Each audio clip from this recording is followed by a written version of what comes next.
Conference के तहत आयोजित सम्यक अभियान कॉन्फ्रेंस में प्रमुख विचारक और मार्गदर्शक छिंदवाड़ा मॉडल के भास्कर राव रोकड़े ने व्याख्यान में कहा कि युवा शिक्षित हो, रोजगार के अवसर ढूंढे, युवाओं को मजबूती के साथ संकल्पित होना जरूरी है।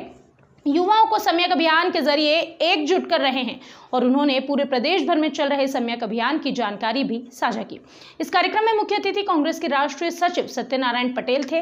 उन्होंने कहा कि सम्यक अभियान से पूरे प्रदेश के युवा जुड़ रहे हैं। सम्यक अभियान कांग्रेस की सरकार वापस लाने में मील का पत्थर साबित होगा। विशेष अतिथि प्रदेश कांग्रेस सचिव राकेश सिंह यादव थे।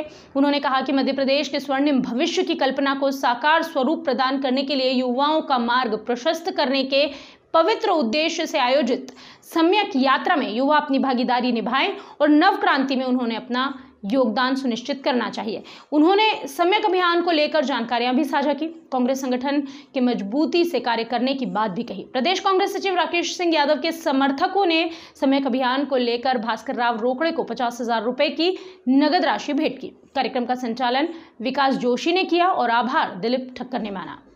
Bureau report.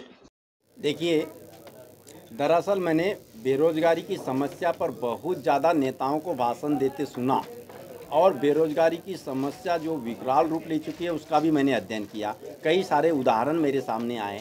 मुझे लगा कि ये समस्याओं को भी सही ढंग से लोग रख नहीं पा रहे हैं और समस्या के मूल तक नहीं पहुंच पा रहे हैं। और मुझको भी ये लगा कि क्या बात है, ये समस्या विकराल रूप लेती जा रही है, क्या कोई समाधान इसका हो सकता है?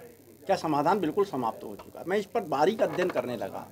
ये पीथमपुर आपका है, यहाँ पर मैंने टीम भेजी थी और पूरे प्रदेश में कई यूनिवर्सिटी, कॉलेज सब जगह गया।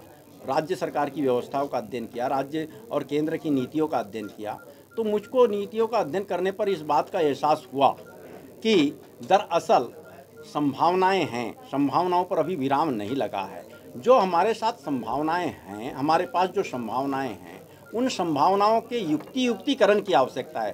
थोड़ा युक्तिकरण शब्द पर ध्यान दीजिएगा आप। संभावनाओं के युक्तिकरण की आवश्यकता है और इसके लिए ठोस कदम उठाने की ज़रूरत है। तब मैंने इस पर काम करते हुए जो बिंदुओं पे गया तो उसमें मैंने सोचा कि केवल समस्या नहीं गिनाएंगे, हम समाधान की ओर बढ़ेंगे। 5 मुद्दे मेरे सामने में आए। पहली समस्या मुझे लगी कि पेंशन के भार से बचने के लिए और फाइनल पेमेंट जो ग्रेच्युटी आदि का होता है वो कर्मचारियों को देने से बचने के लिए सरकार ने लगातार रिटायरमेंट की आयु बढ़ाने का निर्णय लिया। बढ़ाते बढ़ाते आज 68 साल तक पहुंच गई और इसी बीच में अचानक केंद्र सरकार का जो उपक्रम होता है EPFO, employment provident fund organisation, उसने एक अनुशंसा कर दिया केंद्र को कि पेंशन का भार बहुत अधिक सरकार पर पड़ रहा है, तो क्यों ना हम 5 साल रिटायरमेंट की आयु बढ़ा दें।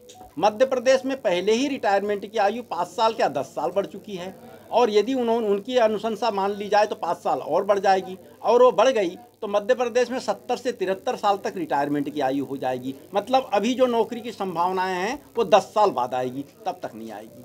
तो मैंने इस पर बारीक अध्ययन करने के बाद में एक IAS अधिकारी का सहारा लिया और मैंने बोला कि भैया आंकड़े निकाल के बताइए कि 31 जुलाई 2024 को कुल कितने अधिकारी कर्मचारी सेवानिवृत्त हो जाएंगे यदि हम पूर्ववत 58 साल सेवानिवृत्ति आयु लागू कर देते हैं। आपका जो पूरा सम्यक अभियान हमारा जो है 2 मई को पिछले दिनों रीवा के ऐतिहासिक पद्मधर पार्क से शुरू हुआ। काफ़ी जगह हमारे कार्यक्रम हुए, लेकिन हमने देखा कि इससे जो है लगातार एक जगह दूसरे जगह जाके कार्यक्रम देने में भी दिक्कत होती है, अभियान की गति नहीं मिल पा रही है। तब हमने 1 नवंबर से मध्य प्रदेश के स्थापना दिवस के दिन से नया मध्य प्रदेश बनाने के संकल्प के साथ सम्यक अभियान की यात्रा की शुरुआत की है, जो रायसेन जिले के बरेली से शुरू हुई है और पूरे मध्य प्रदेश के पूरे 52 जिलों से होते हुए 138 विधानसभा क्षेत्र से होते हुए 15 दिसंबर को भोपाल पहुंचेगी। तो इसमें हम युवाओं के बीच जाते हैं, कॉन्फ्रेंस आयोजित होते हैं, उन कॉन्फ्रेंस के माध्यम से युवाओं को सारे मुद्दों से अवगत कराते हैं, उनकी समस्याओं को सामने रखते हैं और समस्याओं के साथ साथ समाधान प्रस्तुत करते हैं। तो सम्यक अभियान से हम जुड़े हैं और जुड़ने का एक ही कारण है कि निश्चित समस्या भी है और समाधान भी है, जिसका उल्लेख पूरा आदरणीय रोकड़े साहब ने किया। आंकड़े सहित और तथ्यात्मक सारी बात रखी है, उस सारी बात का निचोड़ ये है कि निश्चित ही आज जो देश में परिस्थिति प्रदेश में जो है उसमें हम युवाओं को जोड़ते जाएंगे और युवाओं की समस्याओं के लिए आगे बढ़ते जाएंगे इस अभियान के तहत। कितने दिन का ये पूरा अभियान होगा, कहाँ से कहाँ तक ये शुरू होगा? ये तो इसका अभियान का रोकड़े साहब ने पूरा बताया। हम तो इंदौर और इंदौर के आसपास के लिए इनके साथ जुड़े और हर जगह जहाँ जरूरत पड़ेगी वहाँ युवाओं की लड़ाई के लिए आगे खड़े रहेंगे इनके साथ।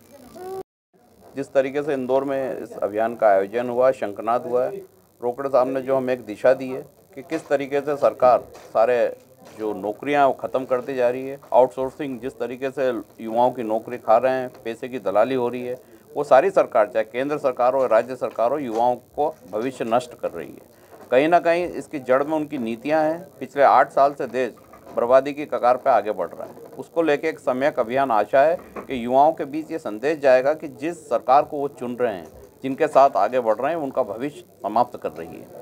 आज हमारी कोशिश है कि अधिक से अधिक युवा जो कांग्रेस में है वो सरकार में पहुंचेंगे और इन नीतियों को बदलेंगे, ताकि आने वाली जो पीढ़ी है वो इस बात को याद रख सके कि हमने कुछ ऐसे काम किए हैं जो युवाओं के हित में, देश के हित में।